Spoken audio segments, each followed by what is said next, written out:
이 두 번째 시간은 이제 빅뱅과 창세기 시장이죠. 그래서 이 첫 번째 시간에 이제 뭐 외계행성의 문제, 또 이제 항성 간의 뭐 여행 이런 문제는 그 제목만 좀 제가 조심해서 하면 일반 학교나 이런 데서 충분히 할 수 있는 내용이야, 사실. 그죠? 근데 이제 이 빅뱅과 창세기 문제는 이제 이런 유튜브를 올리거나 그러면은 가끔 이제 이런 유진진화론 믿는 이런 분, 교회 내에서도 보면 굉장히 많은 반감을 이제 표출을 합니다. 빅뱅에 대한 그런 문제, 또 창세기에 대한 해석에 대한 문제에서 왜 이렇게들 분노를 할까요? 그죠? 이상한 짓 한다고 생각을 하고 이제 그런 것 같아요. 그래서 음, 이 문제는 이제 또 상대적으로 또 어려운 문제이기도 합니다. 아까 뭐 항성간의 우주여행 이런 거는 그냥 간단한 이러한 계산 가지고 이제 이렇게 증명을 하고 또 설명을 할 수가 있다면 이 빅뱅과 창세기의 문제는 이제 훨씬 더 깊은 문제고 그렇습니다. 그래서 사실은 제가 이건 안 하려고 그랬어요. 이제 어려워서. 근데 이제 어머니 요거는 꼭 하셔야 된다고 그래서 이제 뒀습니다. 근데 뭐 도서 적당하게 이렇게 개요만 좀 말씀드려도 한 번 이런 걸 들어보느냐 안 들어보느냐 요 차이가 많이 나는 것 같아요. 이제 그런 어, 현지에서 한번 보도록 하겠습니다. 자, 그래서 빅뱅과 창세기의 시간 한번 보도록 하겠습니다. 그래서 이제 빅뱅 우주론을 이제 뭐 한 페이지에 이렇게 정리를 하면 대충 이렇습니다. 130년, 억 년 전에 아무것도 없는 데서 유가가 생겨났다. 그래서 여기 무라는 거의 개념을 사람들이 잘 이해를 못 하거든요. 여기서 무라는 것은 진짜 무예요, 무. 갈아먹는 무 말고, 이 아무것도 없는 텅 빈 공간을 이 무라는 게 아니라 시간과 공간이 없는 것을 얘기하는 겁니다. 시간과 공간이 없는 것. 예. 거기에서 이제 시간과 공간이 생겨났다는 거죠. 그게 그렇다는 것이고 이제 팽창을 계속하니까 거꾸로 시간을 돌리면 최초의 순간에는 모든 게 한 점에 있을 것이고 그 팽창이 되는 속도를 알면 이제 뒤집어서 이렇게 돌아갈 때 우주의 나이가 얼마다 이걸 계산할 수가 있을 거 아니에요. 그렇게 계산을 하는 거죠. 그래서 이러한 우주 모형을 람다 CDM이라고 이제 부릅니다. 그래서 CDM이 C가 이제 Cold Dark Matter이고 그다음에 람다가 암흑 에너지를 얘기합니다. CDM은 암흑 물질을 얘기해요. 현재 표준 모형은 암흑 에너지와 암흑 물질이 있어야 되는 겁니다. 예. 그게 없으면 이제 이게 이제 해당이 이제 안 되게 되죠. 25, 20, 6%라고 적었어야 되는데 잘못 적었나 보다. 하여튼 뭐 아주 중요한 건 아니고요. 그래서 한번 대충 개요를 막 천문학과에서 막 1년 넘게 배우는 거를 단 한 10분 만에 요약을 한번 하도록 하겠습니다. 족집게 강사처럼. 네. 그래서 빅뱅 마러가 있는데 이 두 가지의 기둥이 있어요. 기둥. 첫 번째 기둥은 뭐예요? 일반 상대성 이론. 두 번째 기둥은 우주 원리라고 하는 겁니다. 그래서 이걸 한번 살펴보죠. 일반 상대성 이론. 그래서 일반 상대성 이론이라는 것은 중력의 영향을 시공간의 휘어짐으로 기술해요. 그래서 한마디로 뉴턴이 이제 사과가 나무에서 떨어지는 것을 보고 이제 중력이다 이렇게 끌어당기는 힘이다라고 이제 해석을 했죠. 그죠? 우리도 그렇게 알고 있잖아요. 근데 아인슈타인을 어떻게 해석했냐면 어떤 물체가 시간이 빠르게 흐르는 구간에서 시간이 느리게 흐르는 구간으로 이동하는 것. 그렇게 이제 해석을 한 거예요. 왜냐하면 시공이 휘어지면 시간의 흐름도 바꿔지게 됩니다. 하여튼 뭐 그런 거예요. 그래서 그게 이제 아인슈타인의 상대성 이론이고요. 그래서 예를 들어서 이제 이런 거죠. 여기 보면은 우리 지구가 있고요. 그다음에 별이 있어요. 근데 여기 중간에 태양이 있어요. 근데 태양의 중력으로 인해서 공간이 휘게 됩니다. 이렇게 공간이 휘니까 빛은 똑바로 가는데 빛은 공간 안에 있거든요. 그 공간이 휘면 어떻게 돼요? 빛이 이제 휘게 되는 거예요.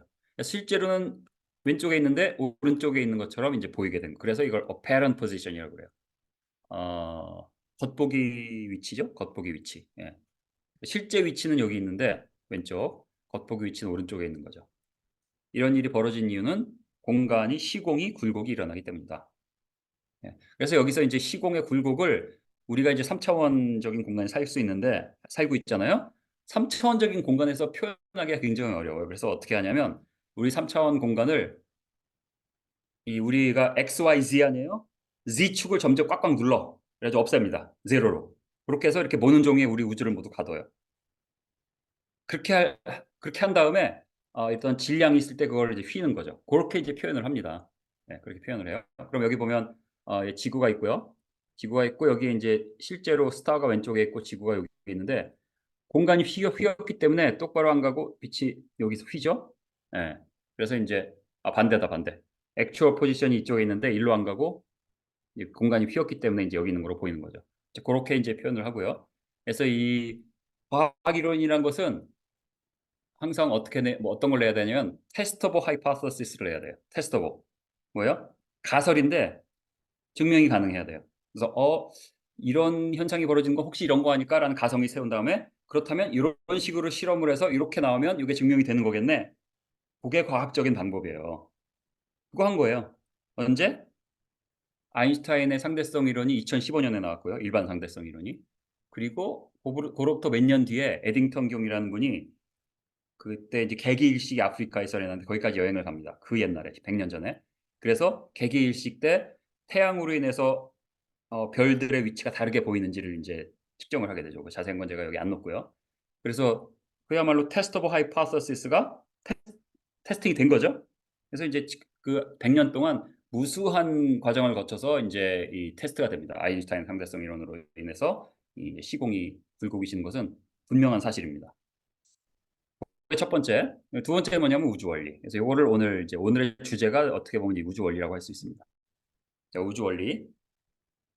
교과서에 뭐라고 써 있냐면 우주 원리는 크게 볼 때 우주의 밀도가 1점 등방할 것이다. 근데 거시적으로 본다는 게 100 메가팔색인데 1 펄색이 3.26 광년이거든요. 그러니까 메가팔색은 326만 광년이죠. 326만 광년. 요 네모가 이렇게 있어요. 그래서 요게 326만 광년. 뭘 잘못 눌렀네요 또. 네. 366만. 엥? 왜 그럴까요? 여기만 누르면 그렇구나. 지금은 끝에 누르면 안 되나 보구나. 326만 밀리언 이어스.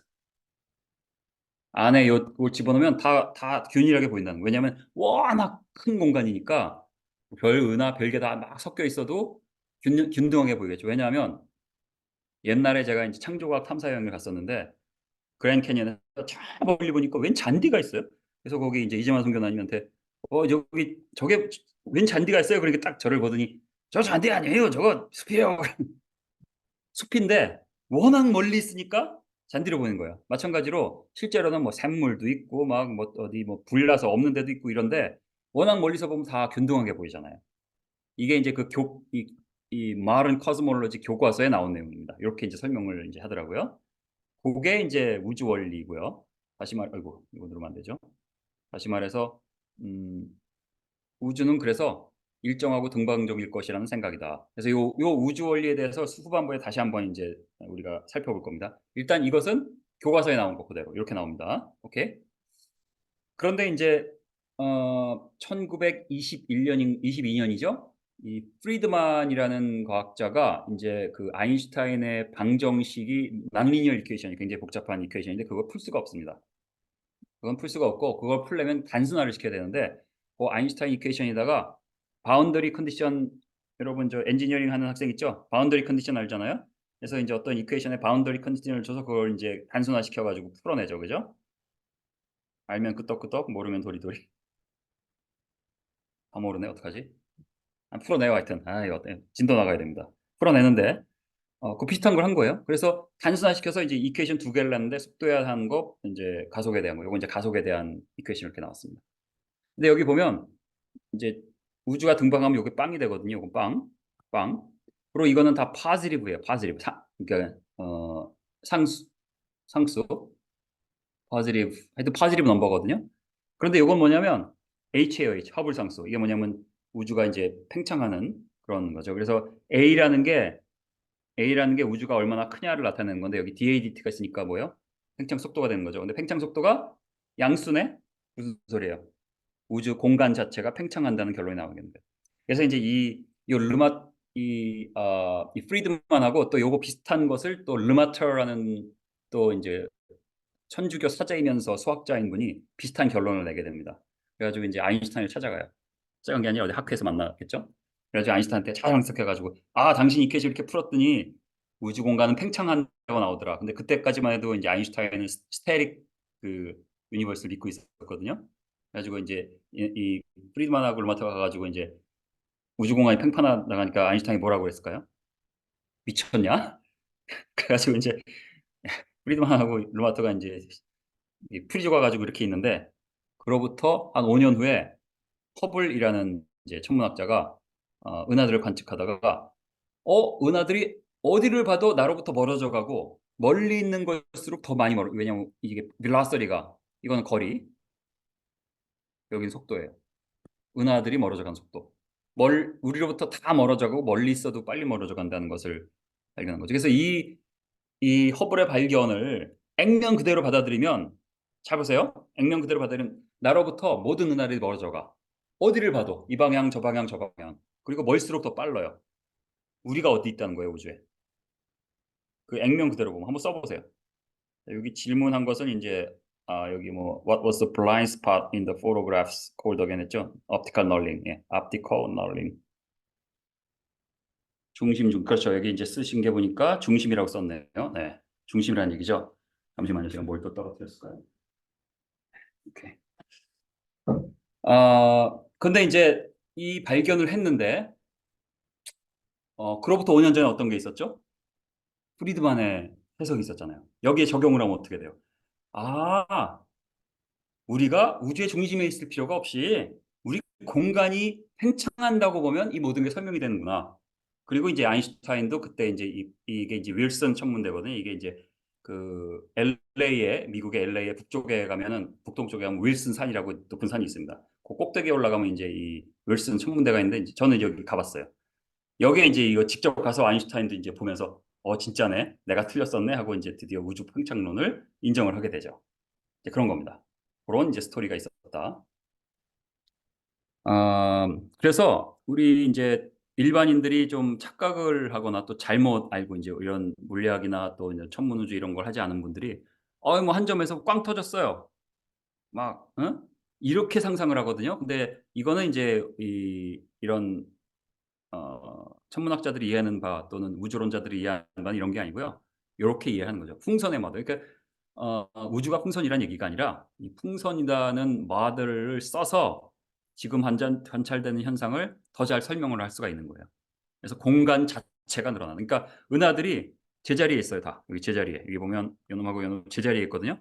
움직이지 않아요. 가만히 있는데 공간 자체가 늘어나기 때문에 서로 이제 점점 멀어진다는 거죠. 그다음에 보면은 내가 이제 여기 있다고 치죠. 여기 화살표. 예. 엄청나게 빠른 로켓을 쏴가지고 쐈어요. 뭐 아까 설명할 때 그런 거 없다고 했지만 그러면 막 하다가 어느 순간 되면 자기 뒤통수를 치겠죠. 그러니까 무슨 뭐 중심 경계 이런 게 없고 또 다 균등해요. 그리고 다 등방하고 요게 이제 현대 우주론이라고 할 수 있어요. 아시겠죠? 요게 현대 우주론. 그다음에 그다음에 아까 그 프리드만의 이퀘이션을 풀 수가 있거든요. 그거를 푸는데 우주가 평탄하면 아까 K라는 텀이 제로가 되거든요. 그러면 이제 이렇게 단순화가 됩니다. 그럼 여기서 G는 뉴턴의 그 중력 상수고요. 그다음에 H는 관측이 돼요. 측정을 할 수가 있어요. 그러면 뭘 계산하냐? 우주의 밀도를 계산할 수 있어요. 이 우주 공간에 뭐 어떤 이 밀도가 어떻게 되냐. 그게 계산을 해 보니까 아이고 정확하게 실제로 이제 프로톤인데 뭐 프로톤에다 전자 하나 집어넣으면 수소가 되니까 수소 원자 6개가 1 입방미터에 있는 것이 지금 우리의 밀도예요. 그러니까 우주가 평탄하려면 이 밀도가 돼야 돼요. 그리고 우주는 평탄해요. 좀 이따 다시 한번 얘기할 거고. 예. 그럼 이제 이게 우주의 밀도인데 음 근데 이제 이 우주의 밀도가 프리드만 이퀘이션에서 계산이 된 거죠. 그리고 이제 우주를 관측을 해 봅니다. 그럼 거기에 이제 헤비 엘리먼트 있고 뭐 뉴트리노 있고 스타즈 있고 그다음에 대다수를 차지하는 게 이제 하이드로젠 앤 힐륨이에요. 막 이렇게 먼지 구름 같은 거. 근데 이거 다 합쳐 봤자 5% 밖에 안 되네. 아이고. 참 제가 뭐가 문제가 있을까요? 예, 5% 밖에 안 되나? 제가 이 서피스 프로가 좀 오래돼 가지고 이런 것 같아요. 그럼 나머지는 뭐죠? 깜깜해요. 그래서 인제 암흑 물질, 암흑 에너지라는 개념이 나온 거죠. 근데 이제 암흑 물질을 이제 발견했는데 이 베라 루비네라는 과학자가 인제 우리 은하의 그 회전하는 그 속도 그걸 해보니까 이제 그 케플러 법칙에 의하면 이렇게 나와야 되는 어떤 어, 그 데이터가 있잖아요. 이제 이렇게 이런 식으로 나와야 할 것이다. 근데 생각하고 굉장히 다르게 나온 거예요. 그리고 그 다르게 나온 것을 다 우리가 감안을 해보면 눈에 보이지는 않지만 지금 우리가 보는 질량의 수십 배 되는 어떤 질량이 있다. 어떤 물질이 있는 거죠. 아, 그러면은 빛과 상호작용을 하지 않아서 우리가 볼 수는 없지만 분명히 있는 물질이 있다. 그래서 암흑 물질이 발견됐다고 이때부터 인정이 됩니다. 네. 그게 이제 암흑 물질이에요. 그래서 이걸 계산해 보니까 한 아까 뭐 26%였나요? 뭐 그렇게 나왔다고 하고요. 그 다음에 이제 암흑 에너지는 초신성하고 관련이 있는데요. 초신성에서 이제 타입 1A라는 그 초신성인데, 이게 이제 어떻게 돼 있냐면 쌍성이에요. 하나는 백색 외성, 하나는 적색 화성.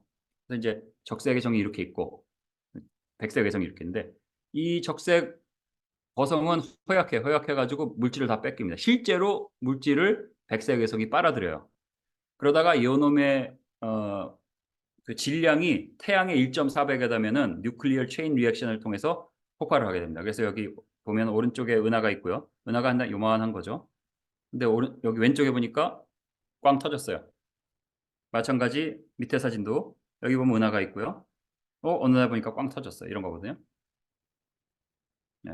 그래서 근데 이제 이 터질 때 질량이 항상 일정해. 태양의 1.4배니까 태양의 1.4배. 그죠? 그러니까 항상 일정하니까 터질 때 밝기가 일정하다고 이제 볼 수 있는 거예요. 또 같은 어떤 종류고 같은 질량이고.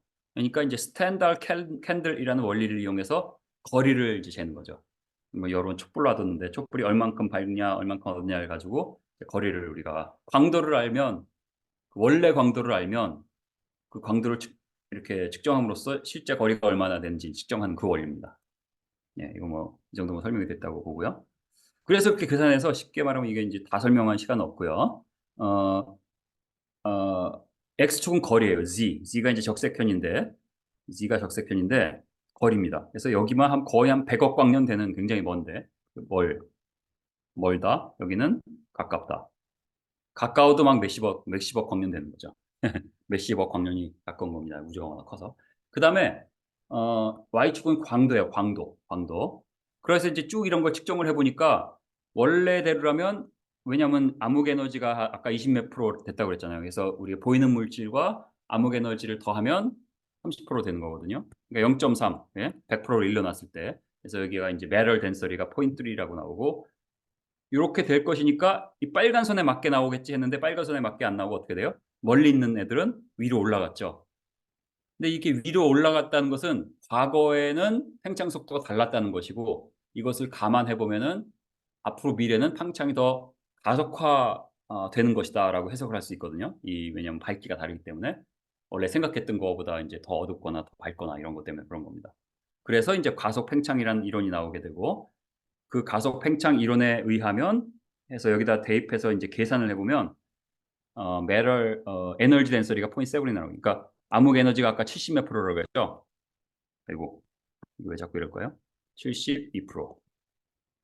그래서 암흑 에너지 발견으로 노벨 물리학상을 2011년에 수상하게 된 이 세 사람, 벌클리 팀, MIT 팀.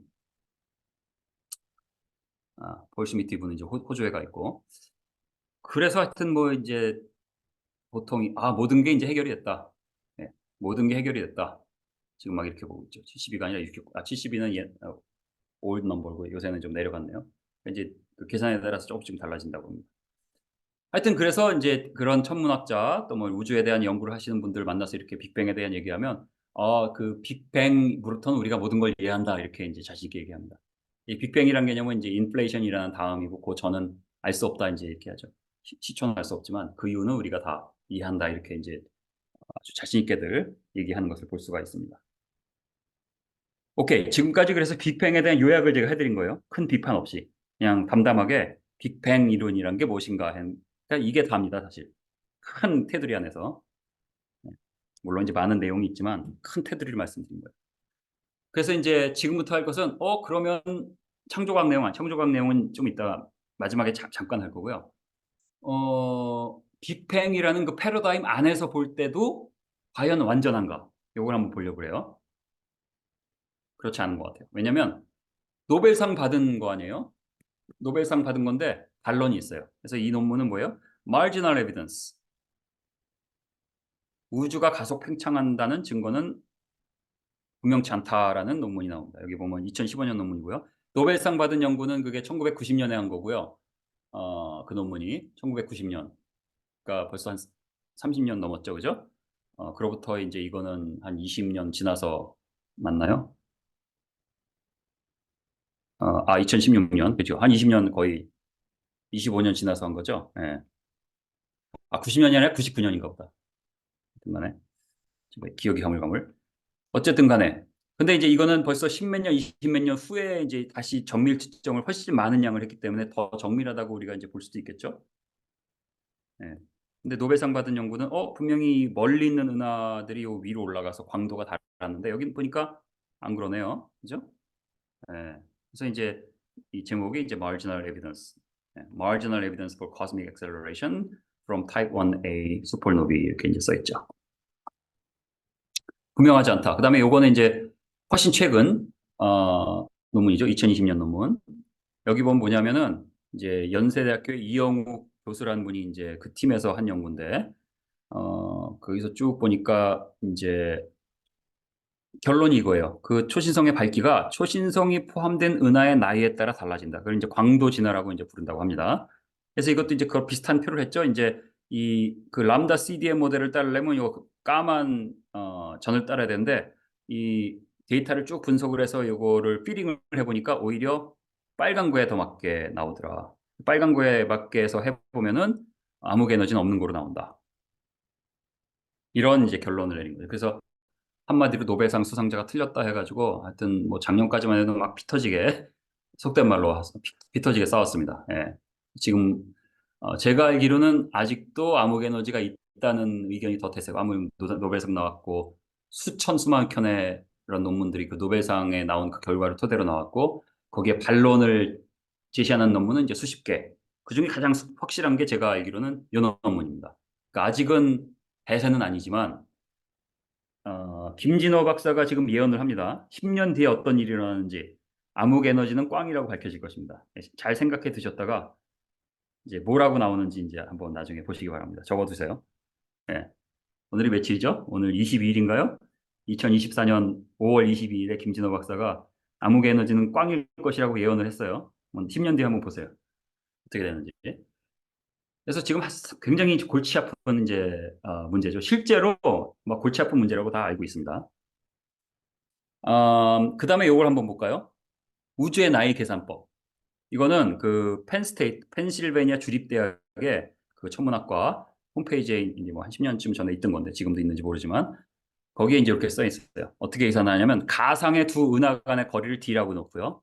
그리고 우주가 이제 공간이 팽창하니까 은하들이 서로로부터 멀어지는 겉보기 속도를 v라고 해요. 그러면 은하들이 지금 위치에 있기까지 처음에 붙어 있다고 가정하고 지금 떨어진 위치에 있기까지 걸린 시간이 나오죠. 가상의 이제 어떤 그 변수입니다. 그러면 이제 허블 상수가 이제 있고요.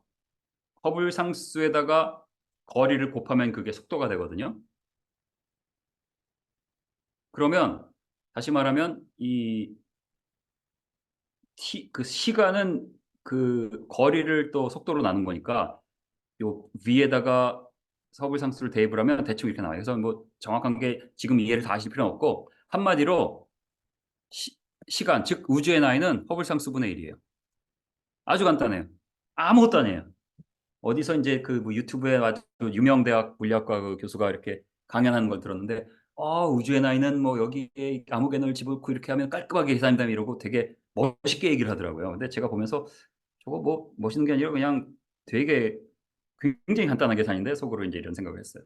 그러면 여기서 이제 알아야 될 건 이거죠. H만 알면 되거든요. 그래서 H를 여러 가지 방법으로 이렇게 측정을 했습니다. 그래서 대략 평균 한 73 되는 것 같아요. 근데 단위를 조금 봐야 되거든요.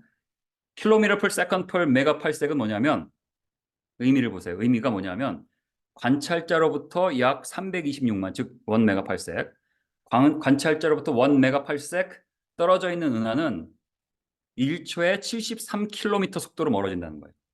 그러니까 사실은 굉장히 느린 겁니다. 팽창이 굉장히 느린 건데 우주가 워낙 크니까 저 멀리 있는 건 굉장히 이제 빠르게 이제 나는 거죠. 빛의 속도 가깝게. 근데 실제로 우리가 느낄 수 있는 정도의 속도가 아닌 거예요. 잘 생각해야 돼요, 그거는. 하여튼 이제 그런 거예요. 그래서 여기에서 73이라고 나왔잖아요. 그거를 대입을 해요. 그거를 여기 73 대입을 하면 2.37 곱하기 10의 마이너스 18승 초가 허블 상수고요. 그럼 t는 h분의 1이니까 대충 4 곱하기 10의 17승 초거든요. 그거를 연으로 바꾸면 134억 년이 나오는 거예요. 별거 아니에요. 진짜 별거 아니에요. 그죠? 아주 간단한 겁니다. 그러면 138억 년이라는 건 어디서 나올까요? 137억 년이라는 건 어디서 나올까요? 뭐 여러분이 싫어하는 게 인테그랄 해가지고 뭐 루스퀘어 어디에다가 암흑 에너지 넣고요. 암흑 물질 넣고 뭐 어쩌고 저쩌고 저쩌고 하면은 그렇게 해서 꽤 큰 차이는 없는 거예요. 그렇게 하면 이제 138, 137 나오는 겁니다. 근데 이제 중요한 거는 정확한 넘버가 아니라 대략 이렇게 계산하는 이유는 세계관적인 계산이라는 거예요. 여러분이 우주의 나이가 어디 써 있는 것도 아니고 시계를 가지고 잴 수 있는 것도 아니고 어디 새겨져 있는 것도 아니라니까요. 우주의 나이 계산은 지금 공간이 멀어져 나가고 있는 속도를 이제 관측을 하잖아요. 그거 분의 1 한 거예요. 왜냐하면 지금 공간이 늘어나고 있기 때문에 그렇다면 거꾸로 돌리면 공간이 계속 수축하는 거 아니에요. 거꾸로. 시간을 거꾸로 돌리면. 그럼 끝까지 거꾸로 돌리면 한 점이 되죠. 근데 처음부터 점이었는지, 하나님이 중간부터 늘리셨는지, 뭐 여러 가지 이제 우리가 하나님이 천지를 창조하셨다는 입장에서 보면 여러 가지 옵션이 있을 수 있는 거잖아요.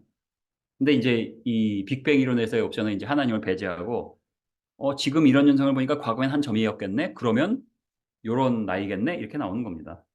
아시겠죠? 그러니까 객관적으로 보면 맞을 수도 있고 틀릴 수도 있고 하나님을 배제하고 볼 때 가장 그래도 합리적인 설명이죠. 가장 그럴듯한 설명.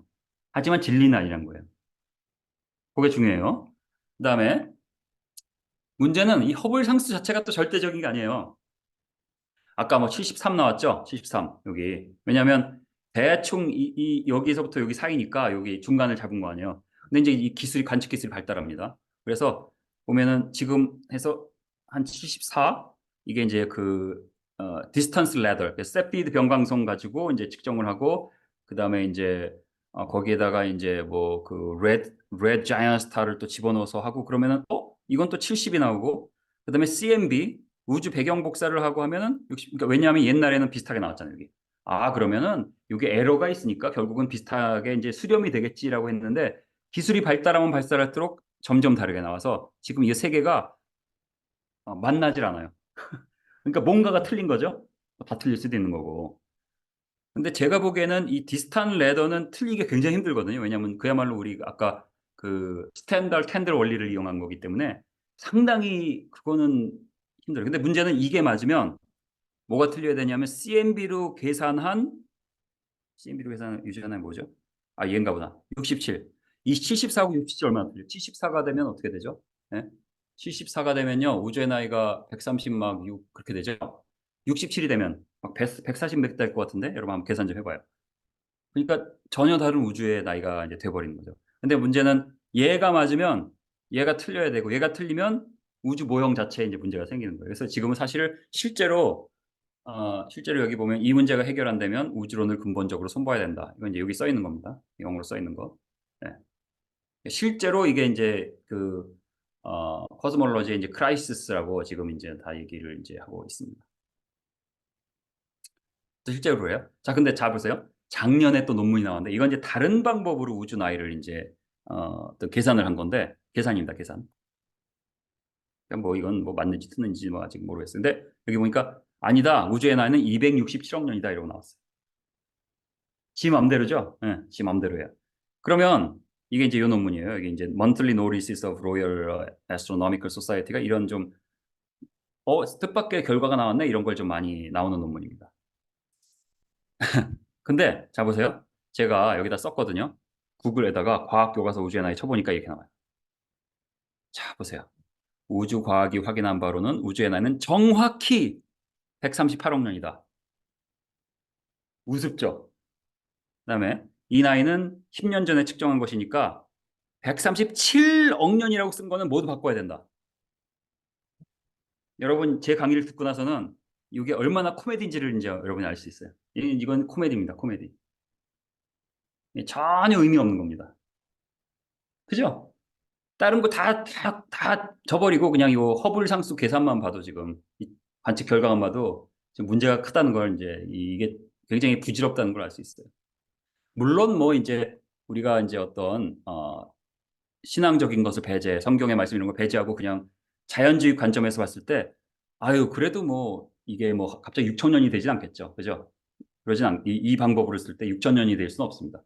그래도 몇억 년, 막 백억 년 뭐 하지만 이 교과서에 나온 이런 것처럼 그렇게 막 되게 막 확실하고 정확한 것처럼 얘기하는데 절대 정확하지 않다는 거예요. 우리가 모르는 게 아직도 많다는 얘기입니다. 아시겠죠? 그래서 이제 이 우주론에 대한 결론을 한번 보면 우주론을 지탱하는 두 개의 기둥이 뭐라고 그랬어요? 상대성 이론과 우주의 원리. 이제 이 우주의 원리에 대해서 조금 이따 얘기할 거고요. 그다음에 여기로부터 나온 게 프리드만의 우주 모델이 현대 우주 모형에 비춰져. 그리고 그로부터 나온 게 이제 빅뱅 이론이고 이 빅뱅 이론이 실제로 또 지난 100여 년 동안 얼마나 많은 과학자들이 달려들어서 수조 달러를 매년 써가지고 측정하고 관측하고 연구하고 그리고 또 뭐죠? 음, 어, 하여튼 뭐 엄청난 돈을 들여서 이제 이런 게 되어 왔습니다. 노벨 물리학상의 한 70%는 이 빅뱅 관련된 연구라고 할 수 있을 정도로 그 견고한 성이죠. 근데 가만 보면 잘 보세요. 오늘 이제 강의에 제가 오늘 강의에 넣진 않은 건데 이 견고한 성을 바치는 기둥이 또 있거든요. 처음에 시작할 때 인플레이션이 있었어야 돼요. 오늘 이제 그 얘기 안 했습니다. 그리고 처음에 우주가 시작하는 게 양자 요동으로 시작했다 그래요. 쿼넌 그래버리 뭐, 쿼넌 플럭추에이션. 그다음에 이제 다중우주, 멀티버스. 이거 다 가설이거든요. 완전 가설. 완전 가설. 그러니까 증명이 불가능하고 이것도 사실 완전 가설이고 증명이 여태까지 되지 않았어요. 인플레이션까지도. 이게 다 부실한 기둥이에요. 사실은. 이걸 잘 받아야 되고 그다음에 그나마 견고하다는 이제 이 인플레이션 이후의 빅뱅 이론도 암흑 에너지 아까 좀 문제 있을 가능성이 있고 10년 뒤에 알아보라고 그랬잖아요. 네. 금이 가고 있어요. 그리고 암흑 물질은 오늘 제가 얘기를 안 했군요. 암흑 물질도 잘못되었다는 논문이 나오고 있어요. 이게 또 잘못됐을 가능성이 이제 생기고 있어요. 사실은 교과서에서 볼 때는 요 견고한 요거만 보는 거거든요. 그러니까 딴 거를 보지 않고 딱 요 빅뱅 이론 지금 그 확립되어 있는 미론만 보면 진짜 견고해요. 그거 가지고 뭐 전공도 안 하고 잘 모르는 사람이 빅뱅에 오류가 있습니다 이러면 코웃음 칩니다. 어디 가서 되지도 않습니다. 그런데 가만 보면 요 밑에 받치고 있는 이런 가설들이 다 그냥 증명할 수 없는 가설인 거고 그다음에 이제 조금 이따 얘기할 건데 이 우주 원리도 사실은 굉장히 여기 보면 철근이 드러나고 있는 사실 그런 거고 이따 얘기할 겁니다. 그다음에 견고하다고 생각된 이 빅뱅 이론 자체도 현대 우주론이 람다 CDM이 아니에요. Dark Matter, Dark Energy 우주론이에요. 현대 CDM. 근데 암흑 에너지 잠물대 가능성이 있고 암흑 물질도 발견된 적이 없어요. 왜냐면 없으니까. 아마 없을 겁니다. 근데 이거는 이제 과학적인 증거와 그렇게 크진 않아요. 암흑 물질이 있어야지만 설명되는 현상이 아직 있어요. 시간이 없어서 넣진 않았고. 그래서 이건 확실하진 않지만 그래도 아마 이것도 문제가 있을 겁니다. 예. 하여튼 분명한 것은 암흑 에너지는 꽝일 것이다. 이거는 이제 제가 10년 뒤에 한번 보세요. 진짜로. 예. 그래서 이제 이런 과학적인 결과들을 봤고요. 그다음에 빅뱅의 역사는 뭐예요? 아무것도 없는 무에서 유가 생겨났어요. 그다음에 점점 나중에는 이제 우주가 점점 팽창하기 때문에 우리 은하에서 가장 가까운 은하가 뭐죠? 안드로메다죠. 안드로메다가 250만 광년 떨어져 있죠, 우리 은하에서. 그러면 우주가 점점 팽창하면 어떻게 되겠어요? 멀어지겠죠? 그래서 멀리는 이제 우리 주위에 아무것도 없는 론리한 그런 수십억 년 얘기하는 거지만 그게 이제 빅뱅의 역사예요. 성경에는 그렇게 써 있지 않습니다. 창조, 타락, 홍수, 혼돈, 예수, 십자가 완성. 주님이 다시 오심으로 새하늘 새 땅이 오고 그래서 끝나는 것이 성경의 역사예요. 역사관 자체가 전혀 틀려요. 예? 넘버도 틀리지만 뭐 6천 년이다, 만 년이다, 뭐 몇억 년이다, 연도도 틀리고 창세기 1장의 그 창조의 순서도 빅뱅하고 전혀 틀리지만 역사관 자체가 틀립니다. 성경의 세계관 자체가 틀려요.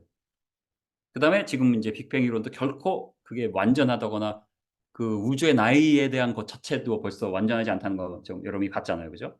제가 말한 것도 아니고 이건 뭐 창조과학도 아니고 일반 주류 과학에서 나오는 거 가지고 지금 말씀드린 거예요. 그러면 유일창조 믿으면 되지 뭐. 6일 창조 여러분 믿으시나요? 아니면 그래도 어떻게 6일이야 하시나요? 그래도 여기 속해서 지금 강의 들으신 분은 다 6일 창조 믿는 분이 계시겠죠? 근데 이게 간단치 않다는 게 이제 문제예요. 왜냐하면 별빛의 여행 시간 문제라는 게 있어서 그래요. 그래서 이제 이걸 오늘 자세히는 다루지 못하고요. 좀 간단하게 합니다. 시간이 다 됐네. 사모님 큰일 난데요. 이거 아직 멀었는데. 제가 하여튼 10분 안에 끝내도록 최선을 다해 보겠습니다. 야, 네. 험프리 얘기 끝내겠네요. 네. 별빛의 여행 시간 문제 때문인데요. 쉽게 말해서 실제로 이게 뭐냐면 이게 70억 광년 정도 되는 거리까지 실제로 은하들이 다 매핑이 됐어요. 여러분 왜 구글 매핑 하듯이 우주의 이 은하들이 이건 벌써 십몇 년 전 데이터고요. 지금 이거보다 더 많이. 물론 이 70억 광년이란 게 뭐 아주 정확하냐 안 하냐 이런 거 가지고는 이제 어떤 알기업을 한데 무지무지 크다는 것도 확실하고요. 무지무지 많다는 것도 확실해요. 왜냐하면 은하 하나의 크기가 은하가 이렇게 있잖아요. 여기가 작은 은하가 지름이 10만 광년이에요. 10만 광년. 다시 말해서 빛이 요 끝에서 가요. 그래가지고 끝에 도달하는 데까지 10만 년이 걸리는 이게 여기서 보이지도 않는 점 하나하나예요. 이게 이제 수백만 개 그 점들이 있는 거예요. 그게 다 은하예요. 이게 매핑이 되어 있다니까요. 그러니까 우주가 엄청 커요. 그런데 빛이 다 와 있어요, 우리한테 지금. 왜냐면 우리가 다 볼 수 있으니까 얘네들을. 어떡하죠? 70억 년 지났네. 최소한. 지금은 제임스 웹이라는 게 나와서 130억 년까지 있는 어떤 은하들도 본다고 그래요. 그럼 그 데이터가 많이 맞으면 130억 년은 최소한 지났는데 어떡하죠? 어떻게 해요, 여러분? 그래서 그 문제를 설명을 하지 않으면 6일 창조는 고사하고 뭐 6천 년은 고사하고 만 년, 100만 년, 1000만 년, 억 년도 안 된다니까요. 어떡하죠? 이 문제를 해결해야 돼요. 그게 빛의 여행의 시간 문제라고 해요. 그래서 거기에 대한 그런 이제 이론이 있습니다. 그래서 이론들이 쫙 있는데 음, 오늘 제가 그렇죠, 그렇죠. 정확한 거 다 얘기할 수는 없고 그래서 이 중에서 이제 이제 험프리즈의 화이트홀 우주 여행가 있는데 음, 보겠습니다. 시간이 없어서요. 제가 이걸 좀 넘어가겠습니다. 넘어가고. 그래서 아까 우주 원리에 대해서 얘기했는데 이 우주 원리가 없으면 우주론이 성립될 수 없다고 합니다. 그게 제가 한 말이 아니라 스티브 호킹이 이 책에 쓴 거예요. 그래서 이 책은 여러분 다운로드 받을 수 있어요. 인터넷에 A Brief History of Time 하면 PDF 있어요. 보세요. 그래서 제가 거기에 있는 거 다 해서 한국말로 바꾼 거거든요. 거기에 보면 이건 뭐냐면 아까 허블이 보면은 그냥 액면 그대로 보면 우리가 우주의 중심에 있는 거라고 그랬잖아요. 스티브 호킹이 똑같은 말을 했어요. 이 결과를 보면 우리가 우리의 중심에 있네? 하지만 그렇게 설명할 수는 없고 이제 풍선 모델로 설명을 하겠다 한 거예요. 그 다음에 다 보세요. 이게 이제 우주 원리인데 이 우주 원리 없이는 우주론이 정립이 안 되죠. 왜냐면 우주 원리를 가지고 프리드만이 우주 모델을 만든 거잖아요. 그게 현대 모델이에요. 그죠? 자, 여기서 중요한 거. 이 우주 원리가 가정된 건데, 예? 가정한 거예요, 가정. 근데 가정이 맞는지 틀리는지를 증명할 방법이 없어요. 누가 쓴 거예요? 제가 한 말 아니에요. 스티브 호킹이 쓴 거예요, 이 책에. 그 다음에 이제 스티브 호킹과 공조를 한 앨리스라는 분도 똑같은 얘기를 합니다. 여러 가지 모델이 있는데 우리를 우주의 가운데 놓고 우주 모형을 만들어도 문제가 없다라고 쓴 겁니다. 원칙적으로는. 근데 현대에서는 우리 지구가 우주 중심에 있다고 절대 하지 않잖아요. 이유는 뭘까요? 이분이 한 말이에요. 세계관적으로 철학적으로 배제를 했기 때문이다. 우리가 어떤 위치에 있을 수 있다는 것은 있을 수 없는 일이니까. 왜냐하면 우리가 어떤 위치에 있을 수 있다는 건 확률적으로도 몇십억 분의 일이고 또 그렇다면 하나님이 우리를 일정한 곳에 중요한 곳에 두셨구나라고 해석할 수 있는 여지가 이제 커지잖아요. 받아들일 수 없는 거죠. 왜냐하면 우주 원리 때문에. 근데 우주 원리라는 게 어디서 나왔는지 뭐 그런 걸 이제 설명을 제가 자세히 할 수는 없습니다. 오늘은. 그래서 이제 그것을 제하는 즉 우리가 아무리 봐도 우리가 전우주에서 중심에 있는 것으로 보이네? 라는 아이디어를 제하해야 되는데 제해서 우주 원리를 적용시켜서 프리만 공식이 나왔잖아요. 그렇게 제하는 유일한 방법은 철학적 바탕이라는 거예요. 증거가 아니에요. 그러면 엄밀히 말해서 우리가 우주의 중심에 있다는 가정 하에 우주론을 구축하지 못할 이유가 없다는 거예요. 그렇게 한 것이 이제 험프리 이론이에요. 그래서 우리 우주의 중심에 뭐 정중앙에 있다는 이런 얘기는 아니고요. 어딘가 중심 어딘가 이제 만약 우리의 은하계가 위치한다면, 자, 아까 아인슈타인의 상대성 이론이 뭐예요? 이 중력을 시공의 굴곡으로 본 거잖아요. 그래가지고 물체가 떨어지는데 물체가 이동하는 이유는 시간이 많이 흐르는 구간에서 시간이 천천히 흐르는 구간으로 이동하는 거거든요.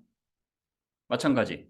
자, 보시면 GPS 셀룰라 여러분 GPS 다 갖고 있잖아요. 셀폰 그죠? 그게 이제 GPS 셀룰라 지오 스테이셔너리 올빗 이런 데 있거든요. 근데 중력장으로 보면 지구가 이렇게 있으면 지구의 중력으로 인해서 이렇게 공간이 휜단 말이에요. 그러면 나는 여기 있어요. 지구의 표면. 중력장으로 볼 때 이 우주 저 셀룰라이트는 요 위에 있는 거예요. 그럼 중력장의 위에 있기 때문에 시간의 흐름이 지구의 흐름하고 달라요. 그래서 실제로 하루에 38 마이크로 세컨 빨리 흘러요. 그래서 여러분이 좀 일찍 주님을 만나고 싶다 그러면 저 셀룰라이트에 올라가 있으면 돼요. 좀 더 일찍 만나요. 이게 실제로 일어나는 일이에요. 실제로. 그래서 엄밀히 말하면 여러분의 머리하고 여러분의 발은 나이가 달라요. 여러분의 머리가 조금 더 늙었어요. 여러분의 발보다. 진짜라니까요. 안 믿으시네. 그래서 여러분이 나 그거 싫어. 나 머리하고 발 시간 나이가 같아야 돼. 그러면 인생의 절반을 물구나무 서서 다니면 됩니다.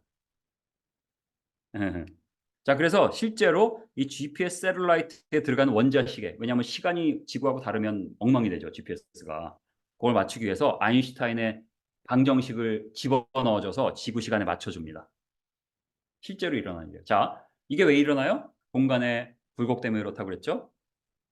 그런데 우주의 중심 어딘가에 우리 은하계가 있으면 공간의 굴곡이라는데 뭐예요? 코스믹 스케일로 일어날 수 있다는 거죠. 그러니까 풍선 모델은 아까 이렇게 풍선이 있었고 은하들이 쫙 박혀 있는데 균등하게 박혀 있죠.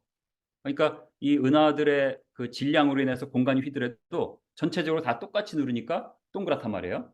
근데 그렇지 않고 우리의 은하계가 중심에 있고 은하를 중심으로 이렇게 은하들이 많이 모여 있다고 하자면 어떻게 돼요? 저기 단면을 보면 사과처럼 이렇게 남아될 겁니다. 우리의 은하들. 아이고, 거꾸로 갔네요. 네, 우리의 은하들. 이렇게 될 겁니다. 그게 이제 보여지는 거죠. 이렇게 될 것이다. 그러면 어떻게 돼요? 시간의 흐름이 달라져요. 그래서 이 우주 전체 시공의 굴곡으로 인해서 시간의 상대성이 일어나고 이 원리를 이용해서 이제 이런 물리학적인 어떤 그 아인슈타인의 상대성 이론을 이 어, 경계와 중심이 있는 모델에다 적용을 할 때 이 시간의 흐름이 달라짐을 알 수 있고, 그래서 지구에서 시간이 흐르지 않는 동안 저 먼 우주에서 막 몇 억 년이 흐를 수도 있는 거죠. 그러한 모델을 이제 험프리라는 과학자가 이제 만들어내게 됩니다. 그래서 이 4일째 창조 4일째 1장 창세기 1장 14절 15절에 광명체들을 만드셨는데 하늘의 궁창에 광명체를 만드셨는데 땅을 비추셨어요. 같은 절에 보니까 같은 날에 4일째입니다. 4일째. 빛이 벌써 와 있어야 돼 나한테. 그런데 빛이 와 있는 게 이제 이걸로 설명이 되는 거죠. 그래서 이런 이론이 있고 이런 데 대한 자세한 그 강의들은 이제 좀 이따 또 그 웹사이트를 설명을 드릴 겁니다. 그래서 뭐 쉽게 말해서 이제 여태까지 혹시 주무셨다면은 요것만 딱 기억하시면 또 됩니다. 우주에서 시간이 빨리 흐르는 동안 지구에서는 시간이 천천히 흘렸다. 그러한 어떠한 사건이 창조 4일째 있었다. 뭐 이렇게 이제 설명을 합니다. 그래서 이제 그렇다고 이제 오늘 말씀드린 이게 뭐 진리는 아닙니다. 왜냐하면 그냥 하나의 시도죠. 빅뱅도 하나의 시도죠. 모든 많은 사람들이 이제 달겨들어서 믿는 거지만 지금 관찰되는 현상을 하나님을 배제하고 설명을 하기 위한 시도죠. 아니면 하나님을 이제 집어넣더라도 처음에 꽝 하나님 무에서 유로 만드셨다. 그다음에 알아서 해라. 그러니까 어떤 하나님에 대한 이해가 달라버리는 거지만 어쨌든 그러한 시도란 말이에요. 근데 이제 우리가 하는 시도 또 특히 이제 험프리즈의 오늘 소개드린 이런 시도는 뭐냐면 성경에 그 기록된 말씀대로 우리가 믿으려면 그럼 어떻게 이거를 봐야 되지? 그렇게 본 겁니다. 그래서 그렇게 보려면 이 빛의 여행 시간 문제를 설명을 해야 되거든요. 수십억 년, 수십억 광년 떨어진 데 있는 빛을 내가 지금 본다는데 그게 수십억 년이 걸리지 않았고 지구에서 6천 년 이내였어요. 그걸 설명을 해야 될 거 아니에요. 그것을 설명하기 위한 프로젝트다. 그런 프로젝트 중에 하나를 제가 이제 사실은 소개를 아직 드린 게 아닌데지만 그 배경을 이제 소개를 드린 거죠.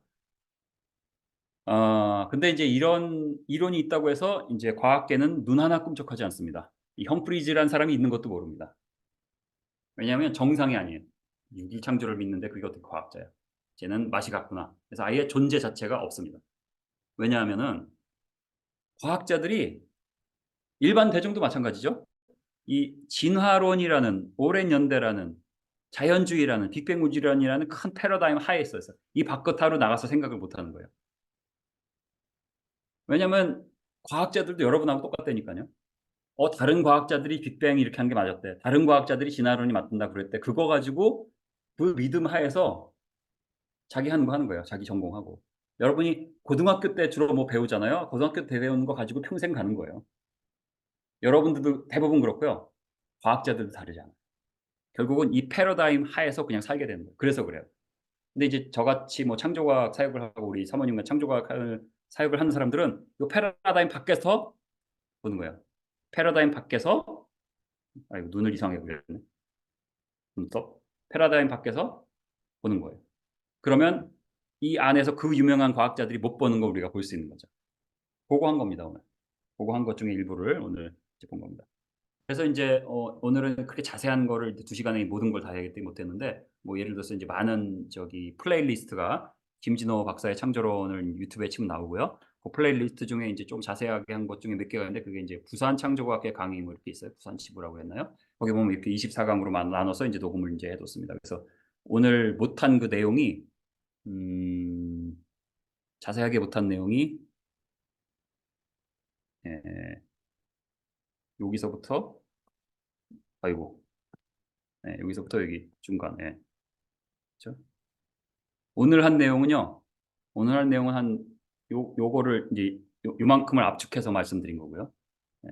이거 이 자세하게 한번 여러분이 마음을 먹으시면 이제 보실 수가 있습니다. 그래서 요렇게 해서 마쳤네요. 어 네. 이렇게 해서 인제 마쳤고요.